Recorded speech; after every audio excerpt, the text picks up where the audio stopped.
Bismillahirrahmanirrahim. Assalamualaikum warahmatullahi wabarakatuh. Waalaikumsalam warahmatullahi wabarakatuh. Syukur alhamdulillah, pada siang hari ini kita diberikan kesehatan dan kesempatan oleh Allah Subhanahu wa taala sehingga kita bisa berkumpul di ruangan SDN 05 Pasaman yang sangat kita cintai ini. Salawat dan salam tidak bosan-bosannya kita kirimkan kepada junjungan kita Nabi besar Muhammad Sallallahu Alaihi Wasallam yang berlafazkan doa Allahumma sholli ala Sayyidina Muhammad wa ala ali Sayyidina Muhammad. Yang sama-sama kita hormati Ibu Kepala Sekolah SDN 05 Pasaman beserta majelis guru dan karyawan tata usaha. Pada kesempatan kali ini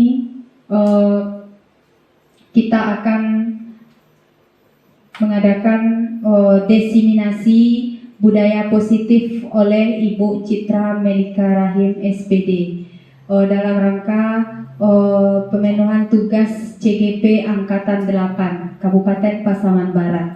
Untuk itu, untuk menghemat waktu, marilah kita persilahkan kepada Ibu Citra untuk menyampaikan materi diseminasi budaya positif. Kepada Bu Citra kita persilahkan.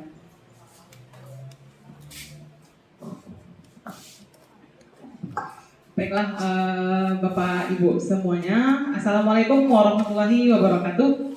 Waalaikumsalam warahmatullahi wabarakatuh. Selamat siang Bapak Ibu semua. Ya, semoga masih dalam keadaan sehat dan semangat ya.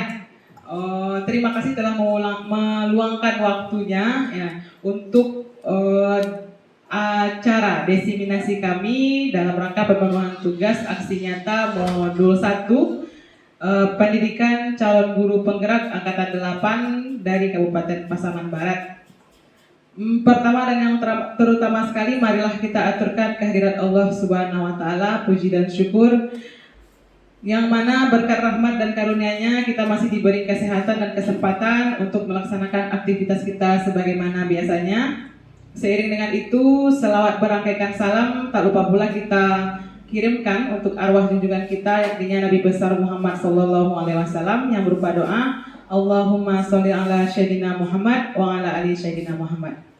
Yang sama-sama kita hormati Ibu Kepala Sekolah SD Negeri 05 Pasaman, seterusnya Bapak Ibu Majelis Guru, karyawan karyawati SD Negeri 05 Pasaman yang hadir pada saat sekarang ini.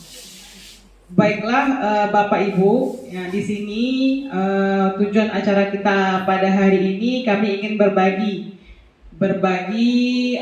beberapa mungkin pengetahuan ataupun mungkin ilmu baru yang kami dapatkan selama kami bergabung di pendidikan calon guru penggerak angkatan 8 ini.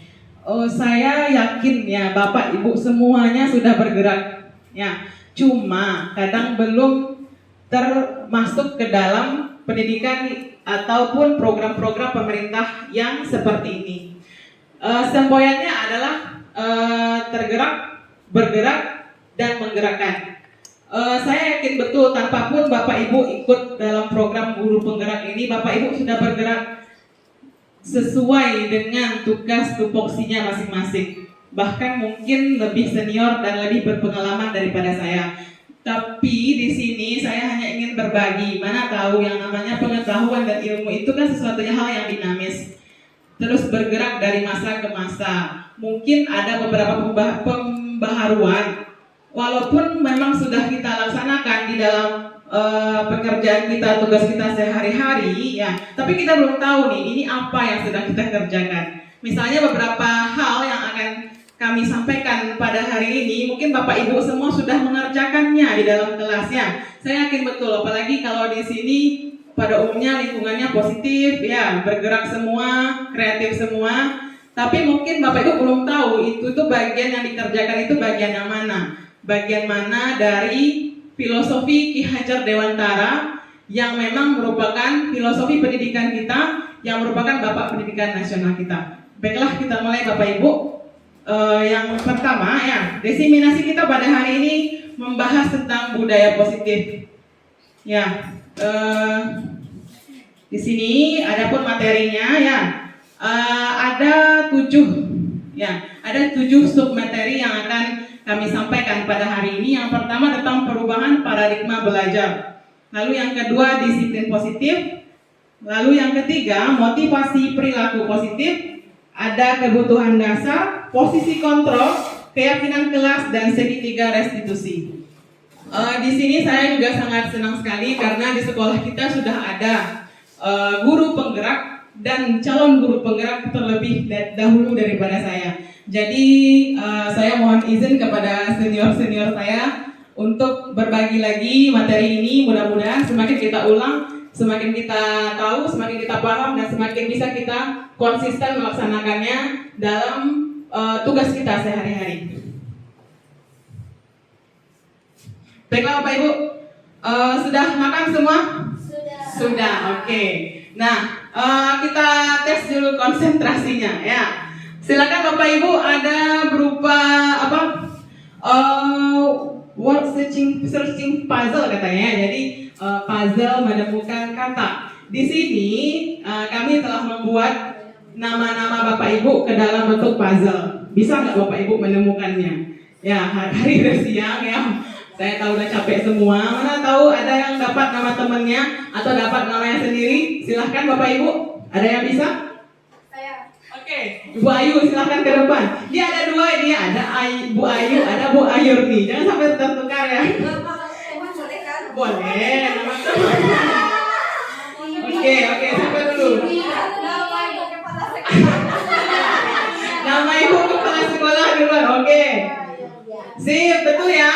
Iya, tepuk tangan untuk Ayu, Bu Ayu, terima kasih. Ada lagi? Ya, Bu Nova silahkan. Ya, usahakan nama sendiri dulu, ayo cepat. Kira-kira mana ya? Oh ya betul namanya Bu Nova?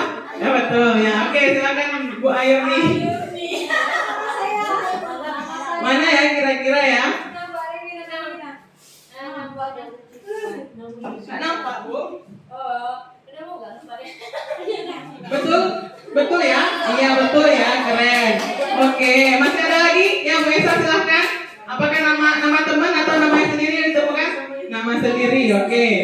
Mana kira-kira ya? Saya pun cari nama saya ini belum ketemu. Tunggu. Coba yang ini.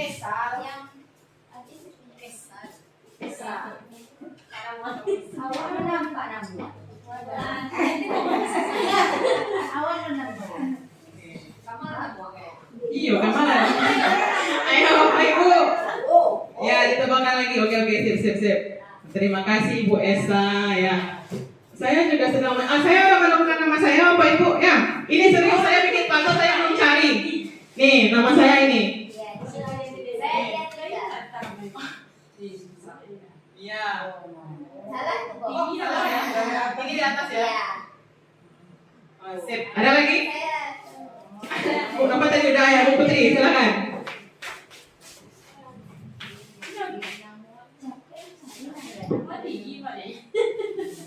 Besti namanya.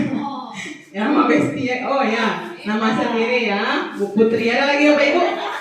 Ya, Bapak Ibu, ya silakan Bapak Ibu kalau mau ya. Ini untuk main-main sama anak-anak. Ini kan bisa kita ganti sebagai materi pelajaran kita kan ya. Misalnya kalau ada bagian-bagian bunga kah, atau nama hewan kah, atau bagaimana, bisa dibikinkan nama websitenya Puzzle Maker ya, Puzzle Maker.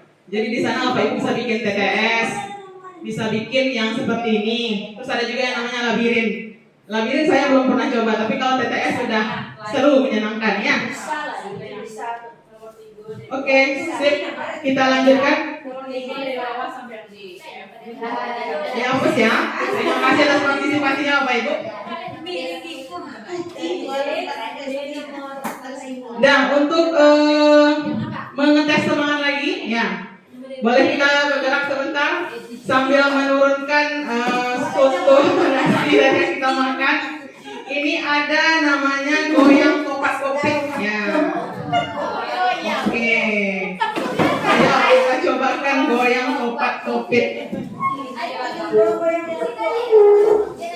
Oke, sebentar Bapak Ibu.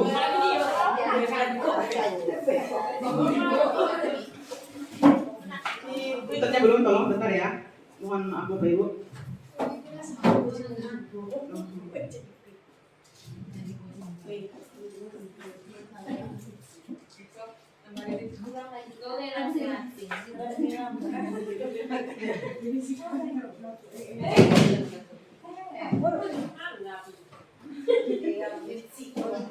Coba kan Bapak Ibu. Sudah terdengar belum ya? Kok nggak nyambung?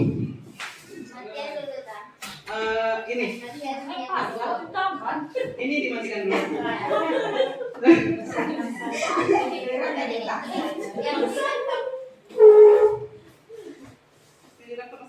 Sebentar Bapak Ibu. Bang, pos dulu Bang.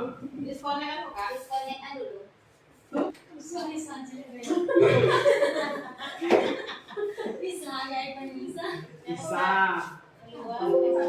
Bisa ya. Mbak, tapi buat. Telah. Itu malam.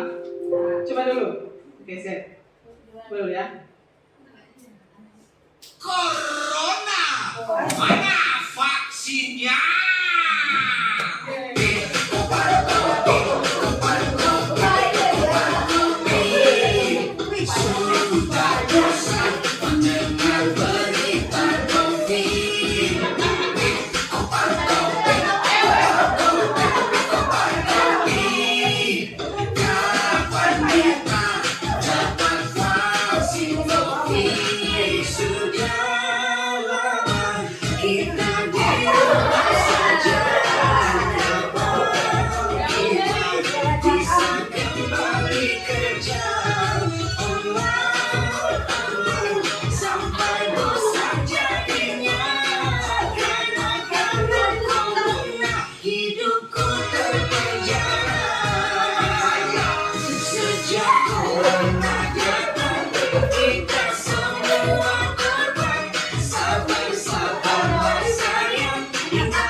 Dihentikan oleh jaringan ini Bapak Ibu ya. Oke, sip. Kita lanjut.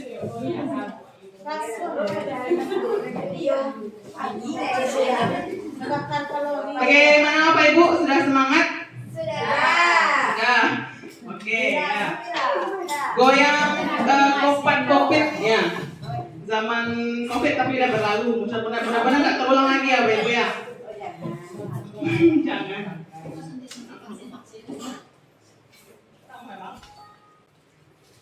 jaringan. Ya.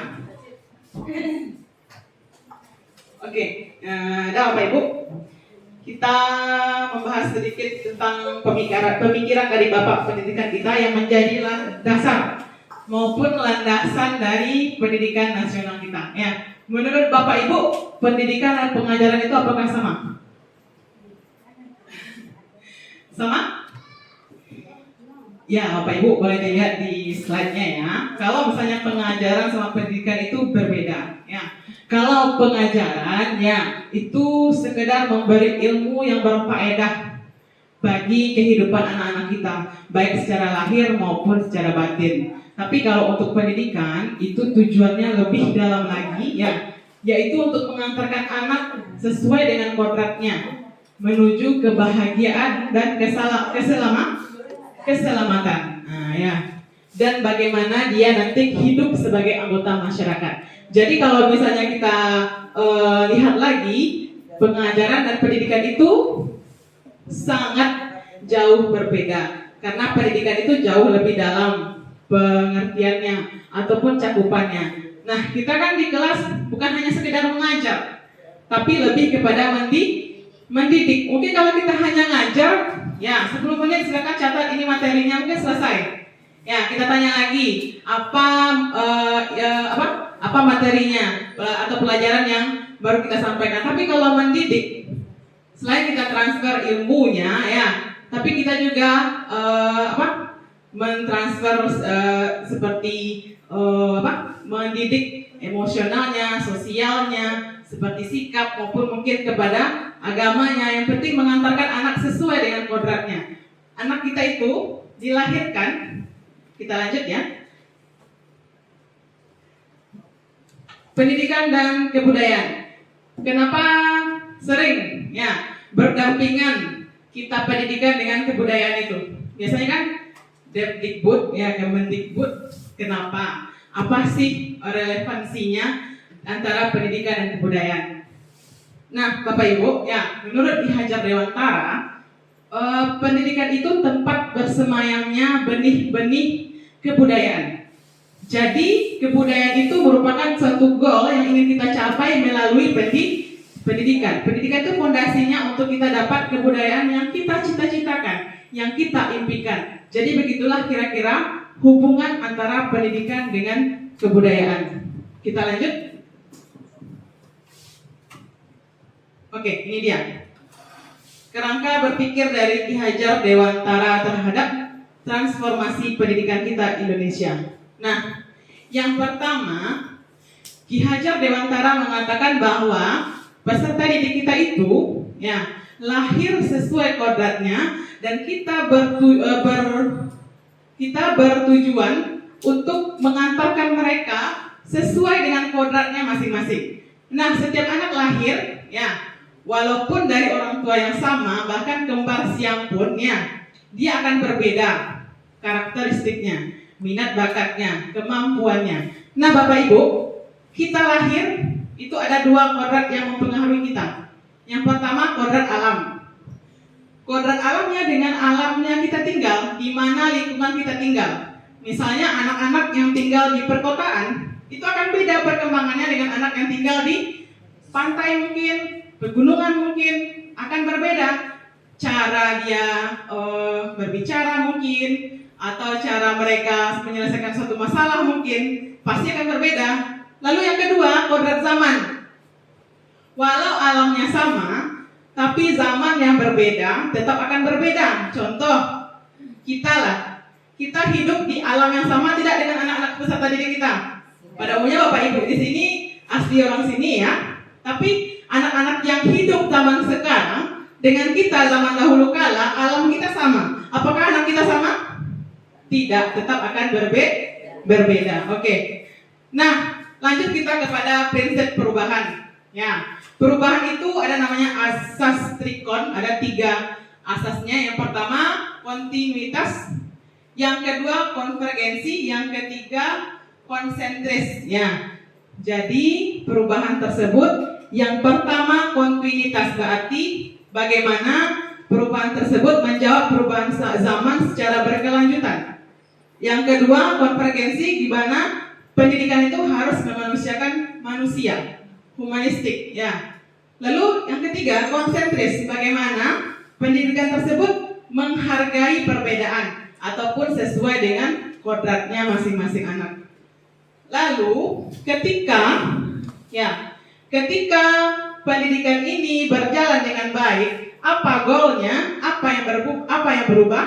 Yang berubah adalah budi pekerti. Di sana ada pemikiran yang itu loh, yang tridaya ya, cipta, rasa, dan karsa. Itulah yang berubah. Itulah goal dari pendidikan kita, pendidikan nasional kita Indonesia. Kita lanjutkan. Oke, ini secara garis besar ya, ini refleksi diri kita terhadap pemikiran Ki Hajar Dewantara.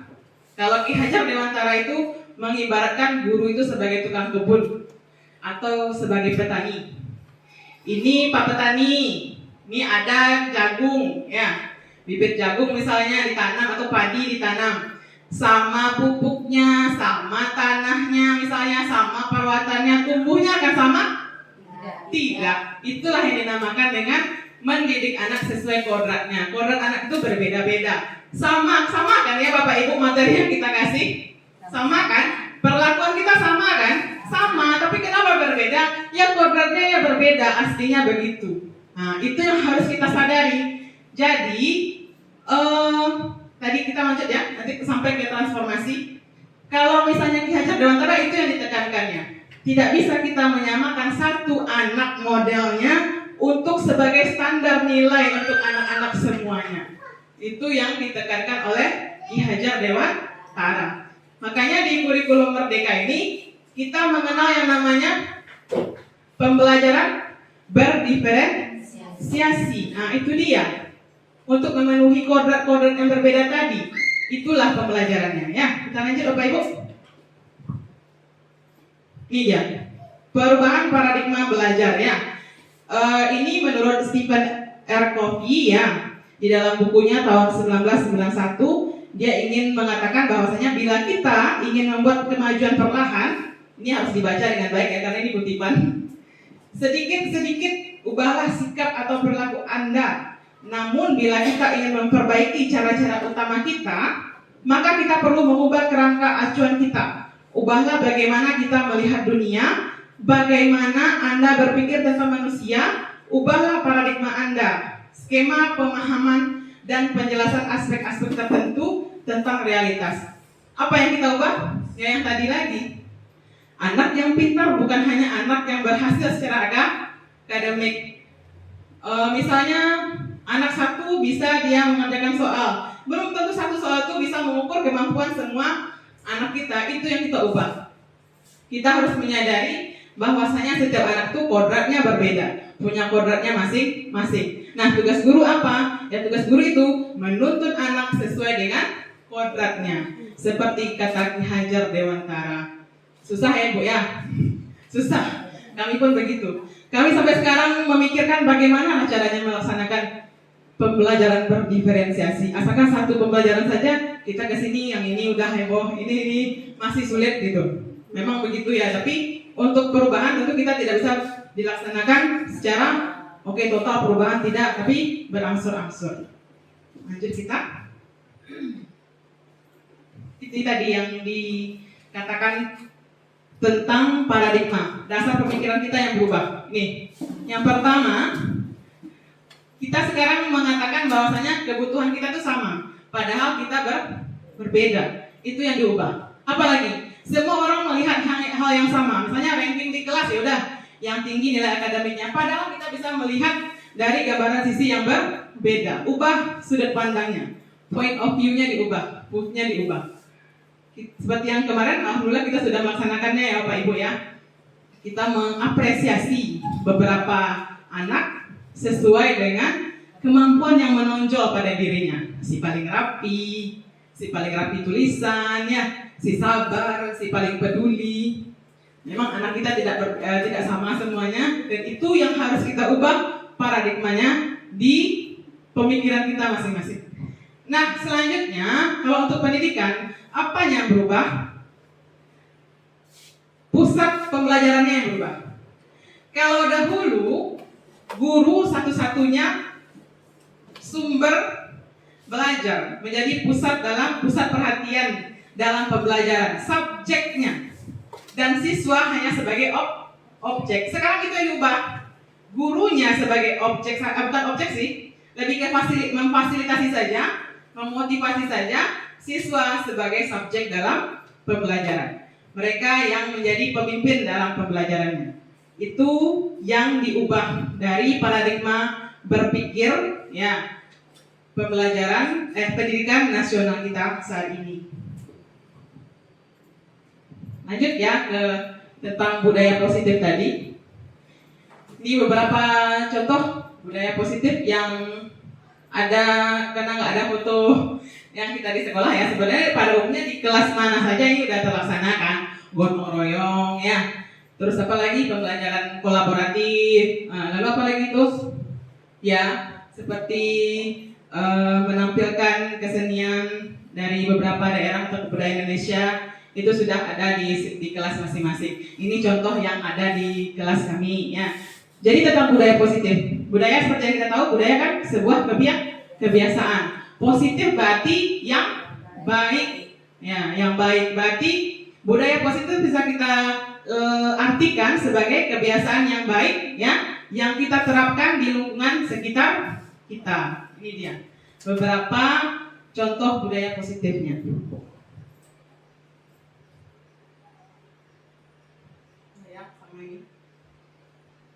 Nah, kenapa harus ada budaya positif di sekolah kita ya? Tentu kalau misalnya ada budaya yang positif yang terus tumbuh ya dan berkembang dan selalu tertanam dalam diri anak-anak, tentu ya akan menciptakan pembelajaran kah, atau sekolah kah, atau kelas kah, atau lingkungan dimanapun dia berada menjadi lebih kondusif. Itu tentu saja. Lalu apa lagi? Lalu murid akan menemukan kondisi yang menyenangkan dalam pembelajaran. Lalu apa lagi? Membentuk karakter anak menjadi lebih baik. Mereka berpegang teguh kepada nilai-nilai kebajikan. Nanti kita bahas apa saja itu nilai-nilai kebajikannya ya.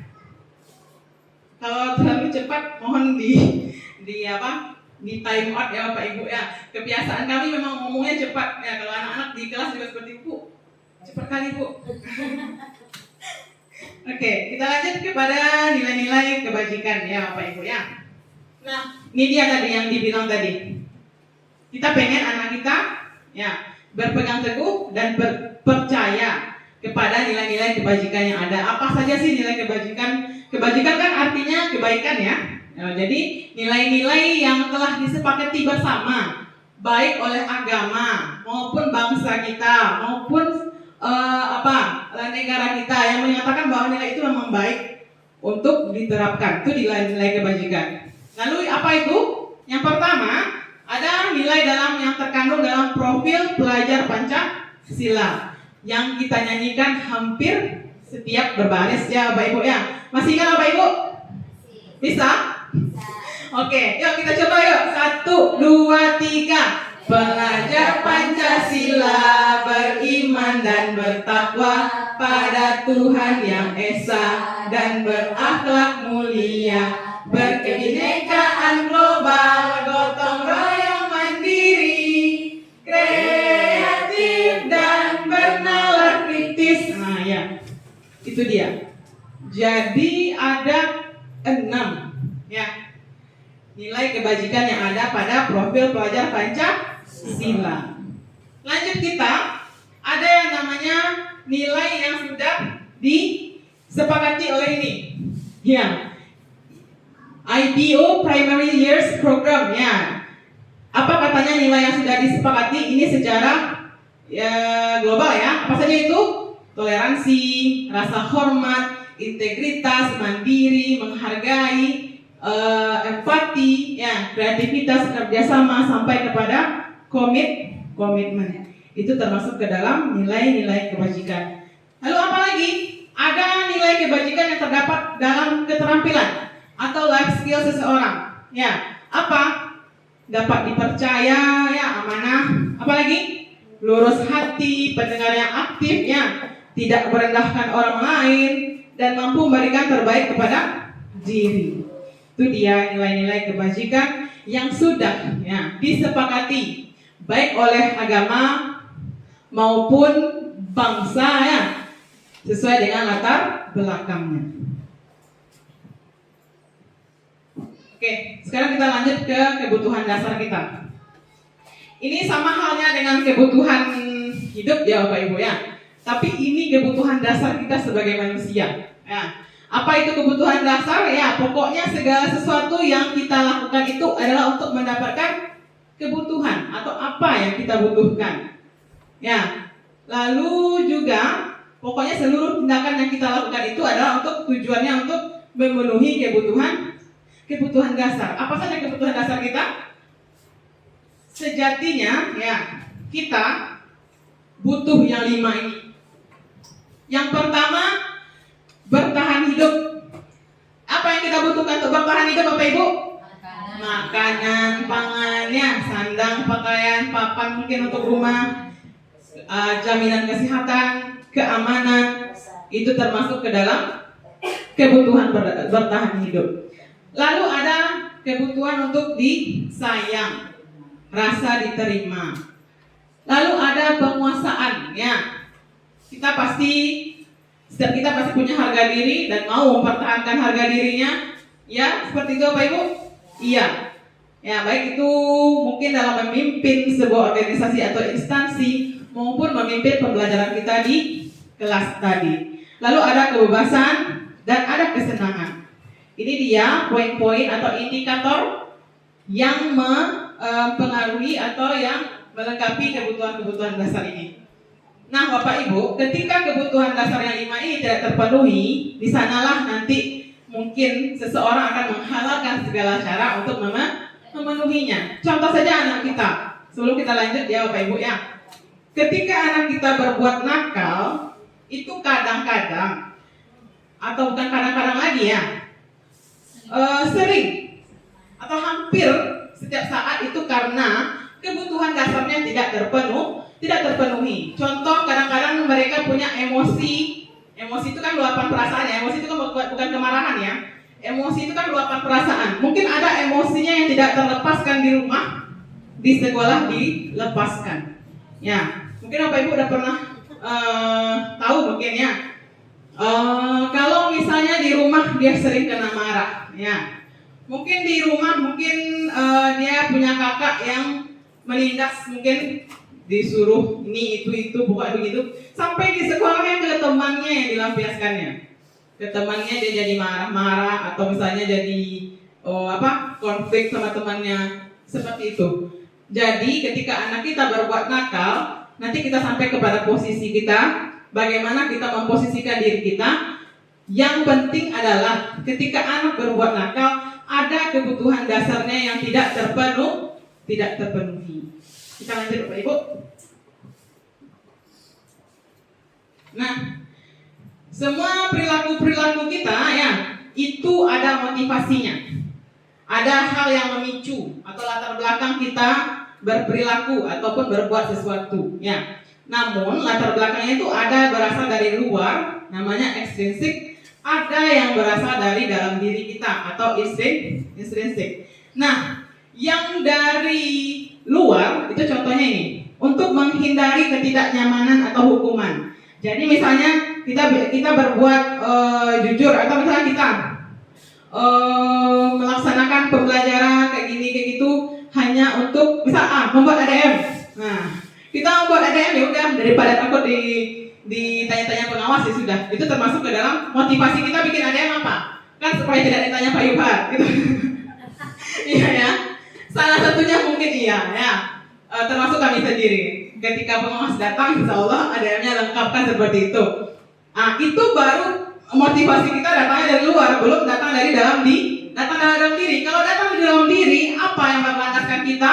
Ya, kita percaya bahwa bikin ADM itu baik dan bisa menunjang ke profesionalan kita. Itu sebenarnya kan begitu, ya Pak Ibu, ya.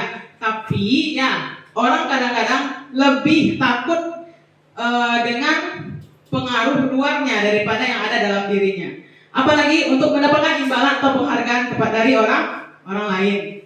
Oh, nanti kalau saya begini, saya dibilang ini sama orang seperti itu. Oh, itu termasuk ke dalam motivasi ekstrinsik. Yang bagusnya yang mana? Ya, yang bagusnya yang ekstrinsik, yang keluar dari yang datang dari dalam dirinya. Apa? Ya, kita menginginkan orang itu kita menjadi diri kita sendiri itu karena percaya kita kepada nilai-nilai yang ada, bahwa percaya kita kepada sesuatu hal itu memang baik dan memang bermanfaat untuk diri kita. Begitu Bapak Ibu, kita lanjutkan. Oke, ini dia. Ini yang paling menarik ya, salah satu materi yang menarik bagi saya selama di CDP ini. Hukuman, konsekuensi, dan restitusi. Mungkin kita selama ini mungkin restitusi jarang kita dengar ya. Yang sering kita dengar adalah hukuman dan konsekuensi. Ternyata hukuman dan konsekuensi itu berbeda Bapak Ibu. Kami mengira itu hal yang sama. Tapi setelah belajar ternyata itu berbeda. Ya, apa perbedaannya? Kalau hukuman ya itu tiba-tiba. Ya, tidak terencana. Misalnya anak melakukan kesalahan, langsung kita kasih ganjarannya tanpa ada kesepakatan di awal bagaimana. Ya, misalnya nggak bikin PR langsung bersihkan WC misalnya, padahal di awal nggak ada kesepakatan seperti itu. Kalau konsekuensi, dia terencana apa Ibu atau sudah disepakati sebelumnya. Kalau kamu tidak bikin PR-nya beranak ya, misal. Saya di kelas seperti itu ya. Kalau kamu tidak bikin PR gimana? Bersihkan WC Bu, ini. Yang lain lah. Tambah Bu, oke. Tambahnya bagaimana? Dilipatkan Bu, mau, oke. Itu konsekuensi. Disepakati. Jadi setiap dia tidak bikin PR, dia udah beranak PR-nya, kan seperti itu. Tapi yang bagusnya yang apa Ibu? Yang bagusnya adalah yang restitusi. Nih, yang ketiga. Apa bedanya? Kalau restitusi, kita ketika anak melakukan kesalahan, itu kita tanya ya dengan baik-baik. Anak-anak pun nanti jadinya tidak merasa kesalahannya itu benar-benar fatal gitu. Jadi dia mau bercerita ini kesalahannya, ini alasannya. Lalu kita tanyakan mereka, sebaiknya bagaimana solusinya? Itu solusinya datang dari anak, itu dia restitusi. Ya, kalau konsekuensi kadang-kadang kita lebih dominan di sana. Tapi restitusi itu datangnya dari anak. Itu berbeda antara hukuman, konsekuensi, dan restitusi. Kita lanjutkan. Oke, ini dia 5 posisi kontrol guru ya. Dalam menjalankan tugas, kita memposisikan diri kita sebagai apa? Ada yang sebagai penghukum, ada yang sebagai pemantau, ada yang sebagai pembuat rasa bersalah, ada sebagai teman, dan ada sebagai manajer. Ini mungkin sudah pernah diulang oleh Bapak Surya atau Ibu Idel. Ya, yang bagus yang mana Bapak Ibu? Yang manajer. Ya, kenapa? Ya seperti ini kira-kira. Nah, ini dia. Kalau misalnya penghukum, ya apa ciri-cirinya? Ya ini menghardik, nunjuk-nunjuk, menyakiti mungkin, ya fisik maupun verbal, menyindir mungkin, ya perkataannya biasanya seperti ini, mengancam istilahnya kalau perkataannya. Kalau untuk guru yang penghukum, lalu gimana hasilnya? Ya hasilnya memberontak anak itu, ya memberontak dan menyalahkan orang lain mungkin. Ini ya Pak. Iya, apa ini tuh Pak, iya sampai namanya itu ini tuh Pak, kan tidak mau ya, tidak mau mengaku anak, malah melemparkan kesalahan kepada orang lain dan berbohong. Nah, lalu kaitan dengan dunia berkualitas bagaimana? Ya murid meletakkan guru di luar dunia berkualitasnya, dia nggak percaya sama kita. Nah, dampaknya atau ke murid bagaimana? Murid akan percaya, udah, banyak berang ibu sebantai. Itu ulang lagi ya, alhamdulillah berang sebantai butuhnya. So itu boleh berbagi aja. Akan terjadi suatu siklus pengulangan kesalahan ya. Kalau membuat rasa bersalah itu lebih ke psikologis anak yang diserangnya. Gimana anak merasa dirinya itu berbuat salah ya. Memang bersalah itu bagaimana ya, dengan mengatakan, oh ibu kecewa sama kamu, seharusnya kamu tidak seperti ini, kamu udah bikin ibu sedih. Nah itu termasuk ke dalam posisi guru sebagai pembuat rasa bersalah. Nah, hasilnya bagaimana untuk murid? Murid merasa rendah di diri dan merasa dirinya benar-benar salah nih. Seperti itu. Lalu teman, ya. Kalau teman itu lebih ke keakraban, ya. Akrab dengan muridnya, apalagi tapi membuat murid itu ketergantungan kepada si guru. Itu kalau yang teman. Kalau nada bicaranya itu seperti santai gitu ya. Ayolah, lakukan demi ibu. Ayolah, tolong ibu. Ya, mungkin kalau kami ya ada posisi ini dalam diri kami akui. Tapi bukan teman kami kalau mengatakannya. Kalau kami menganggap diri kami itu sebagai orang tua atau ibu anak di sekolah. Jadi biasanya kalau semarah-marah apapun kalau kita orang tua kita marah kan bagaimanapun tetap sayang ya, tetap nurut gitu. Situ. Tapi ada unsur ini dalam diri saya akui. Tapi bagaimana ya? Jadinya anak gimana? Anak tidak mandiri. Jadi. Lalu ada pemantau. Pemantau itu lebih ke yang penegak aturan, sesuai dengan aturan. Kamu sudah berlaku tidak sesuai aturan. Bapak tidak mau terima alasan. Berarti kamu harus menerima konsekuensinya tanpa membiarkan anak memberikan penjelasan. Nah, yang terbaik yang mana? Yaitu yang manajer tadi, Bapak Ibu. Ya, bagaimana penyelesaian masalahnya? Menggunakan segitiga restitusi yang nanti akan kami tampilkan ya. Kita lanjut. Ini contohnya. Misalnya ada kasus posisi guru itu dilihat seperti ini ya. Misalnya ada kasusnya siswa tidak memakai atribut lengkap saat upacara. Kalau gurunya seorang penghukum, ya udah langsung aja hormat bendera 1 jam katanya. Nggak ada tanya kenapa, bagaimana kok sampai bisa, lalu bagaimana baiknya, tidak ada. Langsung, ayo hormat bendera atau bagaimananya, atau sampai BB sekian jam begitu. Lalu kalau misalnya kamu merasa bersalah, itu nada bicaranya itu memelas, mengsedih. Ya, berapa kali Bapak beritahu kamu ya, kamu selalu bikin ibu kecewa. Ada psikologis anak yang diserangnya di sana ya. Lalu kalau misalnya gurunya seorang teman ya nada bicaranya kira-kira akan seperti ini ya. Ayo dong ikuti peraturan sekolah. Tolong ibu ya sekali ini ya. Nah, kalau kayak gitu tuh termasuk ke dalam teman. Kalau pemantau yaitu dia selalu menegakkan aturan, itu kata kuncinya. Kalau guru itu seorang pemantau. Nah, yang baiknya yang bagaimana? Yang baiknya yang manajer. Ditanya seperti ini, apa kamu tahu kesalahan kamu? Ya? Katanya dulu, bukan kita yang mengatakan bahwa anak itu salah. Misalnya tahu bu, misalnya katanya kan. Lalu kira-kira kamu pasti punya alasan kenapa kamu seperti ini. Kalau ibu atau boleh tahu alasannya kenapa ya? Mungkin lama ya Bapak Ibu kalau tanya kayak itu ya. Tapi sesekali boleh dicoba. Bagaimana? Kenapa? Anak kalau misalnya kita menghukum, tipikal penghukum, belum sampai kita ngomong anak udah takut, ujung-ujungnya bohong. Kenapa tidak pakai itu? Tinggal Pak, itu Pak. Padahal belum tentu itu alasannya. Mana tahu misalnya topinya misalnya atau dasinya hilang, lalu misalnya dia udah berusaha pagi minta kepada orang tuanya, tapi karena orang tuanya belum ada, mungkin tidak bisa membelikan. Itu hal-hal yang mungkin bisa terjadi, yang mungkin akan merubah posisi kita. Ya Pak Ibu, lanjut. Kami bikinkan polling ya Bapak Ibu ya.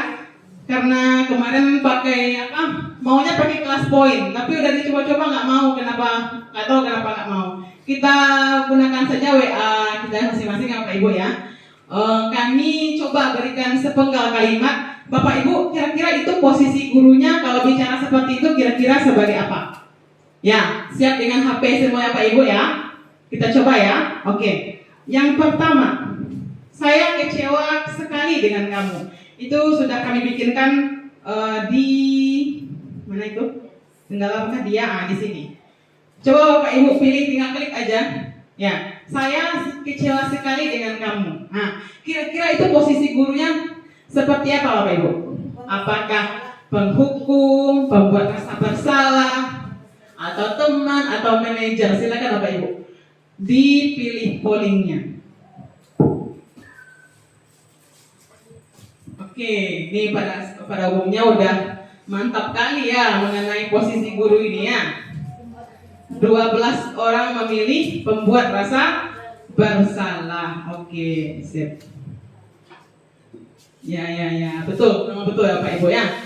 Kalau ada ucapan memelas seperti itu, ya, itu pembuat rasa bersalah. Oke, coba kita coba yang lain. Izin dulu ditutup ya Pak Ibu ya, sebentar.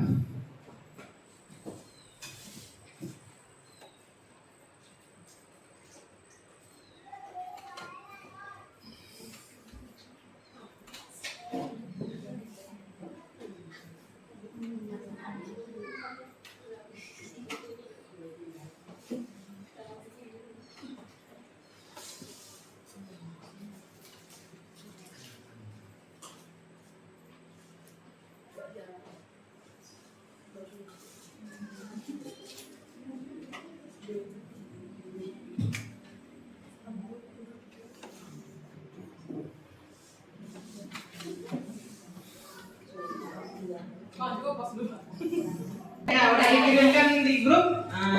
Kira-kira posisinya apa kalau seperti itu? Kamu memakai sepatu yang berwarna coklat. Konsekuensinya kamu harus melepas sepatu selama jam sekolah. Oke. Kira-kira itu posisi gurunya seperti apa? Silakan diklik, Bapak Ibu. Ya, udah ada 3 jawaban. Atau mungkin ada yang berbeda jawaban, silakan Bapak Ibu ya.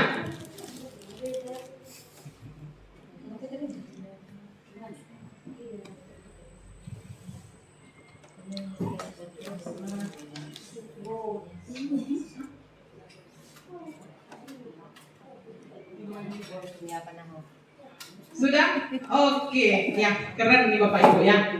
Udah paten kali lah kalau masalah posisi guru ini ya. Paten kali ya, betul, dan 2 soal nih betul semua ya.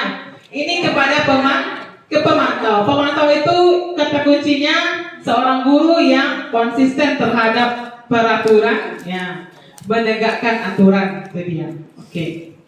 Satu lagi atau sudah? Satu lagi, oke, kita coba satu lagi.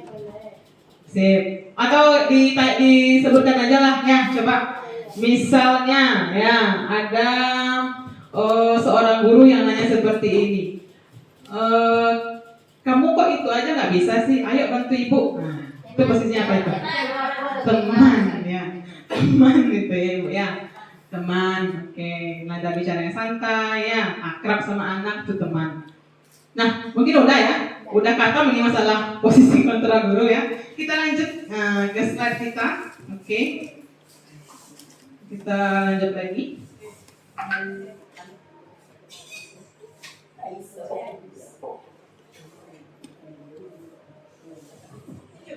Oke, ini tadi saya kecewa sekali sama kamu. Ini, kamu tidak pernah mendapatkan nilai jika tidak mengerjakan tugas.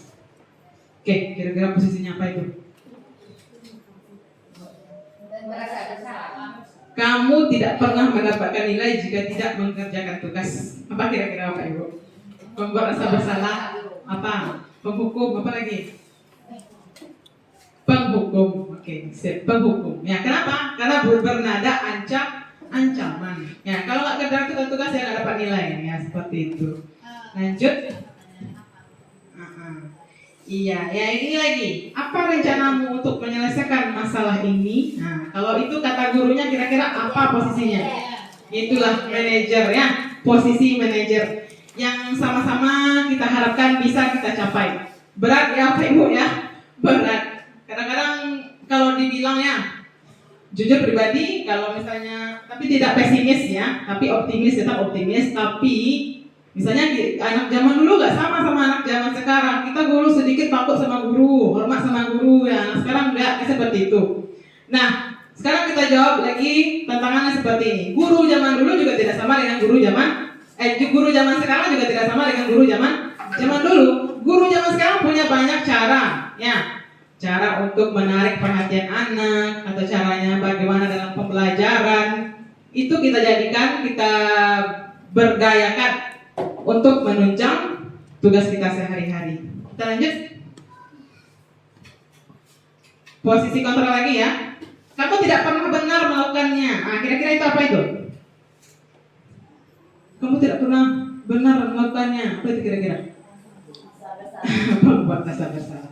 Keren Bapak Ibu, udah katam masalah posisi guru. Sekarang kita move on ke keyakinan kelas.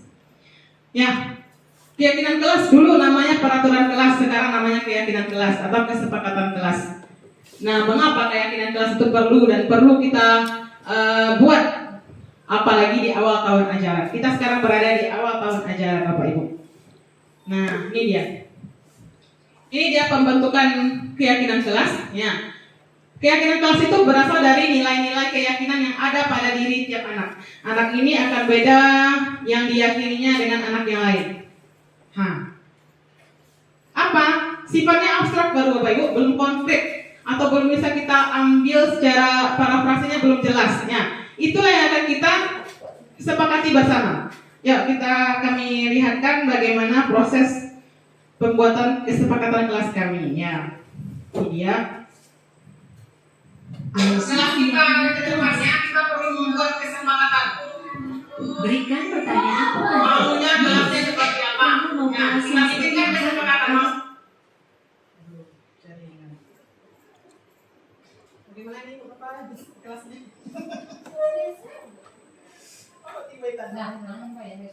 Punya apa? kelas yang bagaimana? Kamu misalnya mau punya teman seperti apa? Ya, mau diperlakukan oleh teman seperti apa? Apa yang harus kita lakukan di kelas kita?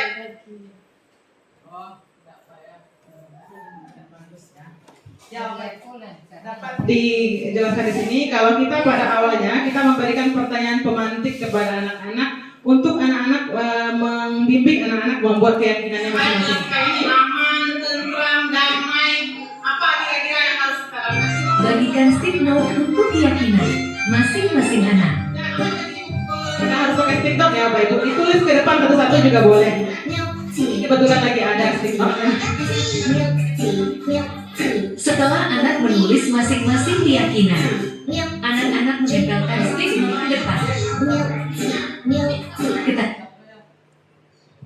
Jadi nanti kita kita kasih anak waktu, kita kasih pertanyaan pemantik, anak-anak maunya kelasnya seperti apa, mau diperlakukan oleh temannya seperti apa. Nah ya, itu termasuk ke dalam pertanyaan pemantiknya. Agar kelas kita ini aman, nyamannya, membuat semangat belajar, apa yang harus kita lakukan? Nah, itu contoh pertanyaan pemantik untuk mendapatkan keyakinan dari masing-masing anak kita. Anak-anak menempelkan stick note ke depan. Ketagihan wow, jadi ada yang minta tambah stick note-nya. Apa karena banyak keyakinan yang pengen diungkapkannya?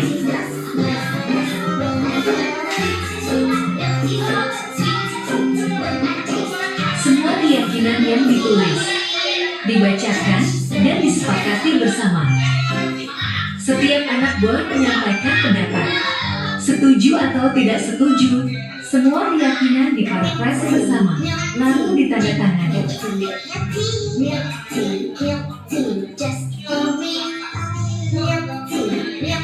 Tugas guru selanjutnya tinggal memindahkan keyakinan kelas ini ke desain yang lebih menarik.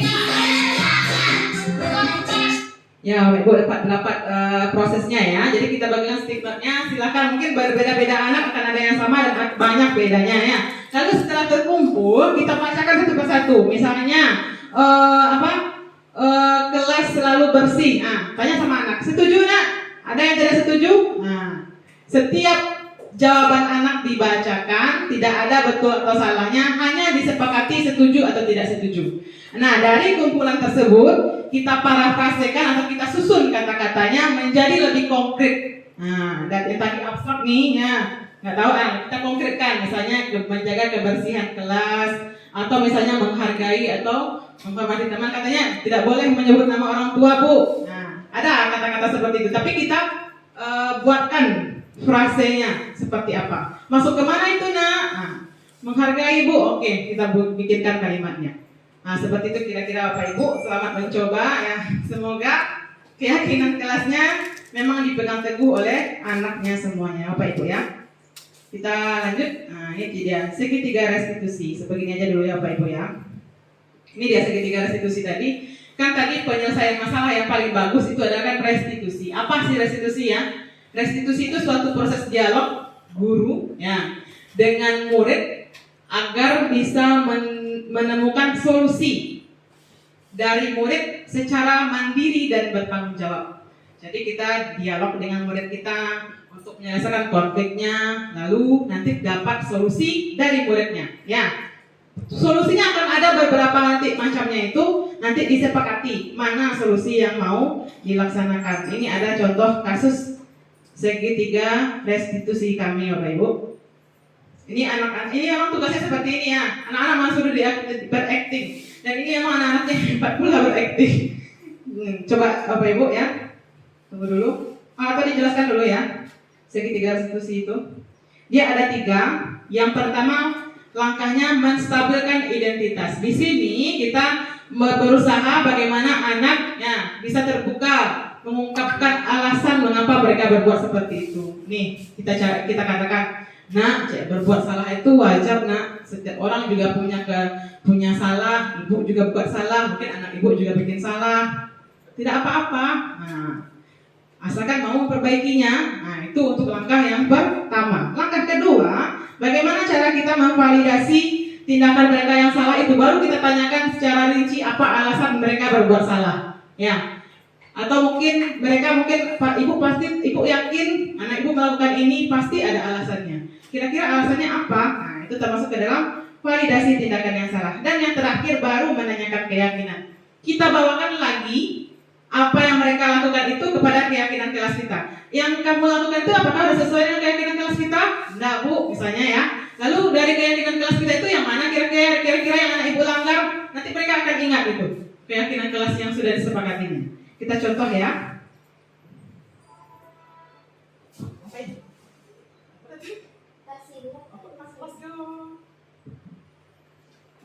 Taruh Pak Ibu.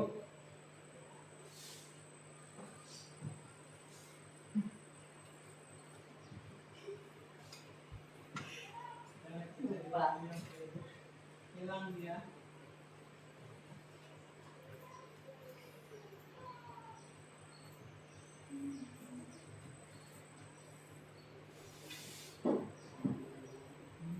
Oke, ini dia contoh penerapan segitiga restitusinya Bapak Ibu.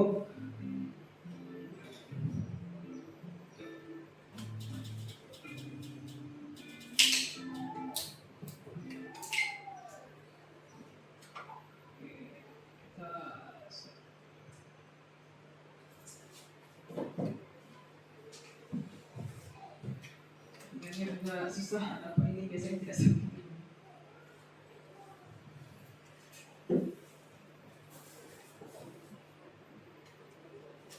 Apa yang telah disepakati bersama dan kamu menjadi orang yang seperti apa. Berikut contoh penerapan pendekatan segitiga restitusi pada kasus pertama. Di sini pada penilaian harian saya melihat siswa saya yang bernama Abel berusaha untuk melihat ataupun menyontek penilaian harian temannya, yaitu Alia. Alia tentu saja merasa tidak senang sehingga dia mendorong Abel hingga terjatuh. Ini kasusnya seperti itu ya Pak Ibu kira-kira. Jadi Abel itu waktu PH dia menyontek punya Alia, kayak itu skenario-nya. Lalu nanti kita lihat bagaimana penyelesaian masalahnya menurut segitiga restitusi tersebut. Jadi ini jaringannya apa ya?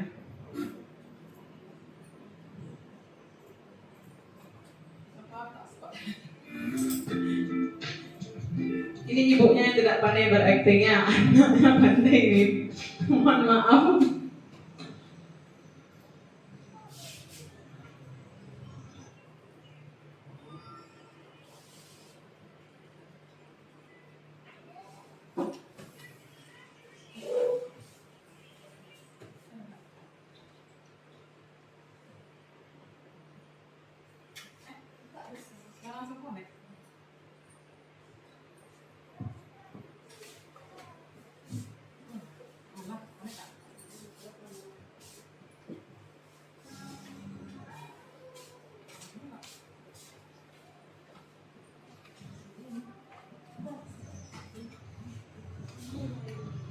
Ada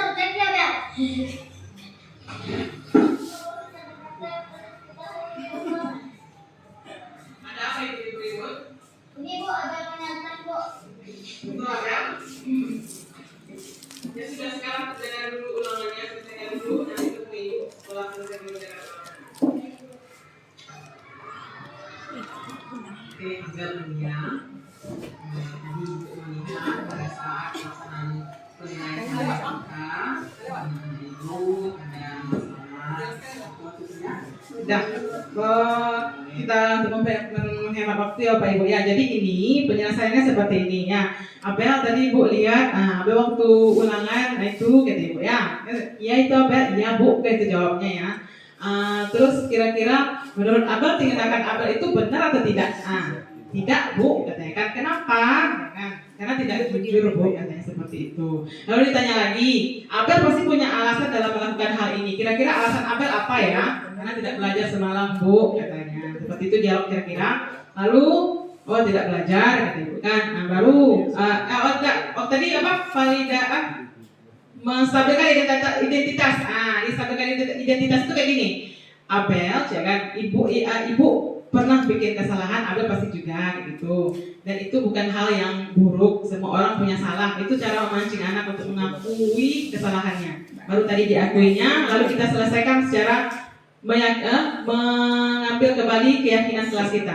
Kira-kira yang Abel lakukan sesuai tidak dengan keyakinan kelas kita? Tidak Bu. Memangnya keyakinan kelas apa yang Abel langgar?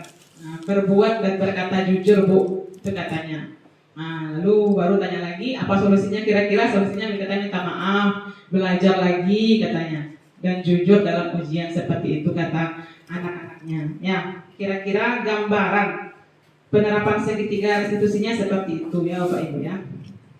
Lalu ada lagi tuh kedua kasusnya itu ya, menyebut nama orang tua. Ada juga yang seperti itu. Keyakinan kelas yang dilanggar yang mana?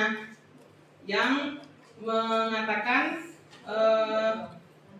menghargai dan menghormati sesama, menghargai dan menyayangi sesama temannya tadi.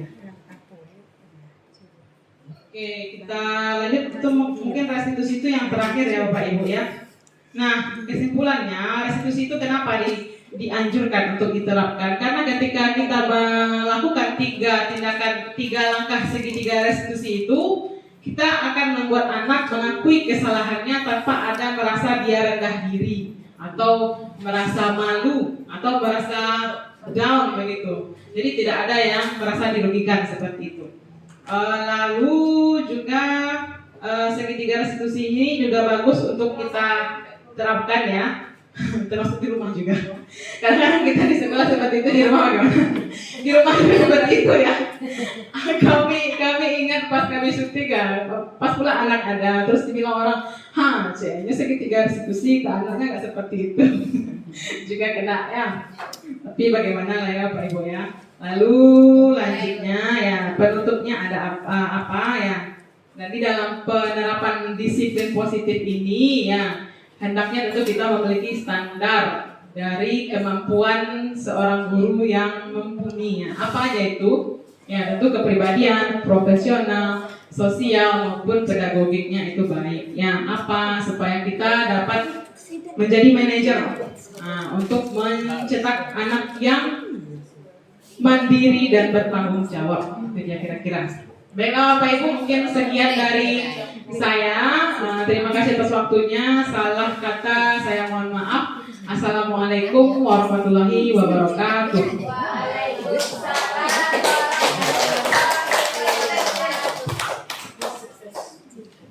Ada pertanyaan? Bu moderator. Dan baiklah, demikianlah penyampaian materi dari Bu Citra. Mudah-mudahan bermanfaat bagi kita bersama. Nah, sebelum kita tutup acara kita ini, apakah ada dari Bapak Ibu yang ingin mengajukan pertanyaan? Kita persilahkan.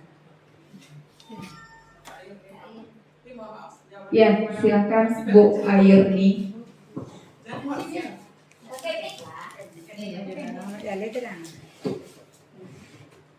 Assalamualaikum warahmatullahi wabarakatuh. Waalaikumsalam warahmatullahi wabarakatuh. Baiklah, saya sebuah pertanyaan terkait video restitusi tadi. Pada video pembelajaran tersebut sebenarnya sangat baik sekali untuk dapat kita contoh. Hanya saja terkadang untuk pelaksanaannya pada situasi yang real, kalau pada video kan boleh kita lihat anak-anak yang bermasalah hanya 2 orang misalkan. Tapi pada kenyataannya terkadang pada satu kondisi bukan hanya 1 anak yang bermasalah. Bahkan dalam jeda waktu yang dekat. Misalnya, ini Bu, si ini Bu, mau nyebut-nyebut nama ayah saya Bu. Bu, si ini Bu, jilbab saya ditariknya Bu. Kalau seandainya kalau menurut solusi yang diberikan, kita kan harus membawa anak nanti ke tempat yang tidak langsung gitu kan, tidak langsung saat itu juga memberikan penyelesaian. Jadi untuk melakukan seperti itu, apakah bisa kita lakukan pada situasi dan kondisi yang seperti itu, masalah yang sering itu saja gitu kan. Jadi kalau kami di kelas yang biasa kami lakukan mungkin memanggil anak, memang dibuat tenang dulu, tidak langsung menghukum, tapi coba kenapa tadi nak? Coba kesini dulu, kesini Bu tanya dulu. Ya begini Bu, kenapa sampai ditarik jilbabnya? Tidak ada Bu, tadi dipukulnya saya ini Bu. Benar, dipukul seperti itu, paling hanya seperti itu bisa menyelesaikan. Karena nanti ada lagi, sebentar udah ada lagi. Jadi bagaimana sebenarnya sebaiknya yang harus kita berikan agar bisa menerapkan restitusi yang seperti itu. Terima kasih kepada Ibu Citra, kami harapkan.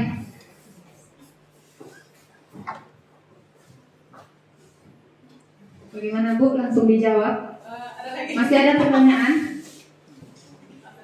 Tidak ada. Silakan.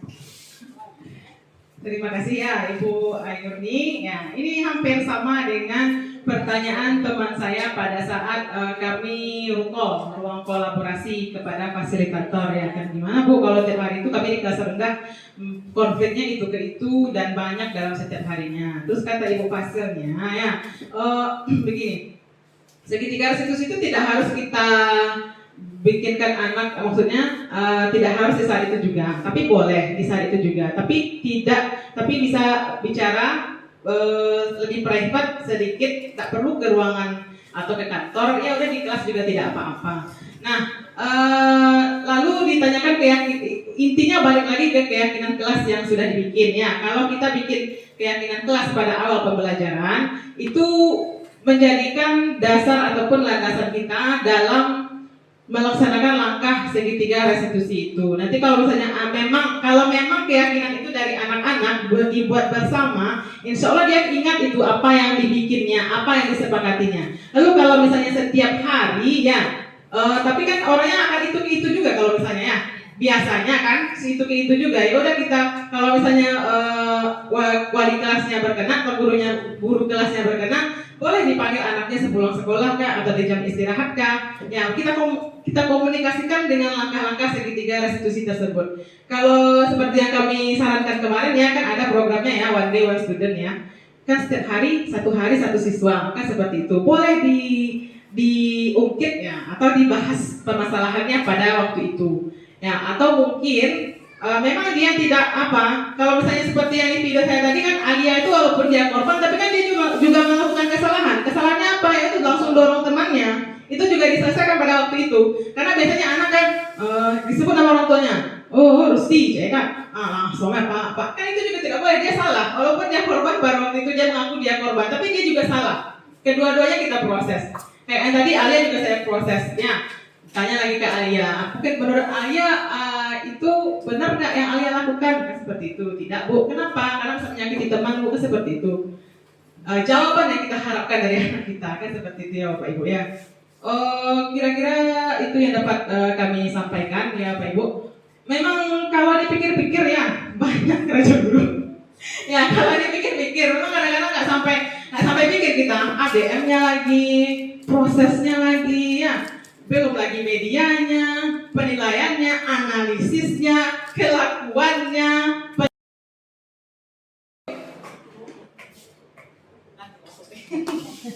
Ayo Beranto silahkan. Dan mungkin sampai di sini acara kita pada siang hari ini. Akhir kata saya sebagai moderator mohon maaf apabila ada kesalahan. Saya akhiri dengan wabillahi taufik wal hidayah. Wassalamualaikum warahmatullahi wabarakatuh. Waalaikumsalam warahmatullahi wabarakatuh.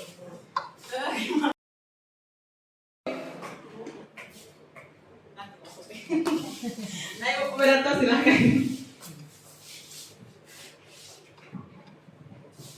Dan mungkin sampai di sini acara kita pada siang hari ini. Akhir kata saya sebagai moderator mohon maaf apabila ada kesalahan. Saya akhiri dengan wabillahi taufik wal hidayah. Wassalamualaikum warahmatullahi wabarakatuh. Waalaikumsalam